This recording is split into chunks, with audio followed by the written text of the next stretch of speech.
So hello and welcome back to CourtMcCulley.com. As always, thanks again for all the feedback. And again, last week kind of leads into this week, but the feedback or questions I was getting around, hey, how do I get to that 53,000 or to that 59,000 that you were pointing out? So I fielded some questions and I figured why not? Why don't we just jump in and do a video on it and have you take you through a notice that came out the end of 2014 that really not many people have taken notice of and really don't understand how it works. Well, I'm going to show you today how you can get more than actually 18,000 or 6,000 into your 401k plan.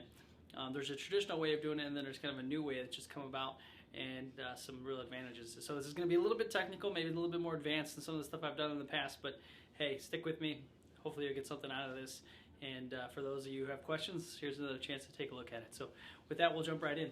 So like I said, end of 2014, notice 2014-54 came out from the IRS that said, you know what, you could put in on a after-tax basis the difference between 18,000 and say 53, so a total of 35,000 could be put into the 401k plan. Typically, this has just always been centered around profit sharing.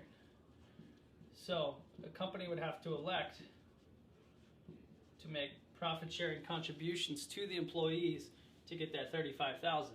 With this notice, what it allowed was said, okay, you can now make after-tax contributions, non-Roth. So after-tax non-Roth contributions to the tune of 35,000. So hit the 18,000 maximum, and then an additional 35,000 can be put in an after-tax category. So this goes in after-tax,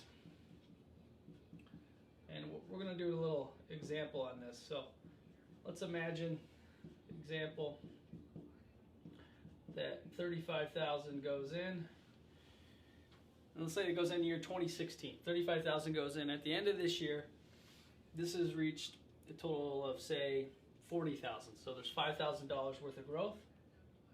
So we'll call it 5K in growth to equal 40K. What they can do now is, let's say you have pre-tax 18 inside of there as well. So there's 18,000 in pre-tax they put in, plus they put in 35,000 after tax, $5,000 of growth. They can move 18,000 to a normal IRA. They can move the 35K to a Roth IRA, and then the 5,000 would go to a regular after tax IRA. So what's the benefit of this? Well, it allows you to put more money in. If you just did it in a Roth, you'd be limited to 18,000. But in the after-tax category, you're able to put in another 35,000. So what this does is it allows for an additional amount of money to be put in there. It's put in after tax, and then if it's left in there, it's tax deferred. So then that growth, the growth portion is deferred. Well, what you can do is then separate. Take the 18,000, which is pre-tax, move that to an IRA.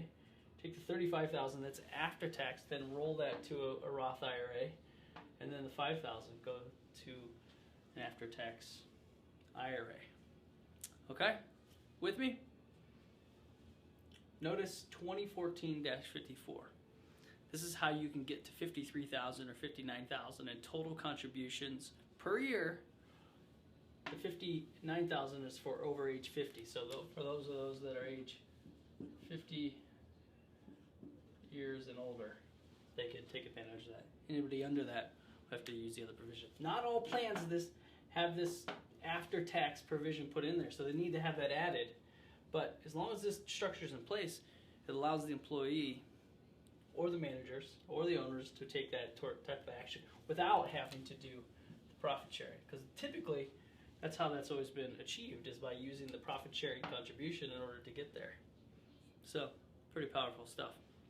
As always, if you're watching this anywhere besides CourtMcCulley.com, please head on over there. Always appreciate your feedback, and let's have a great week.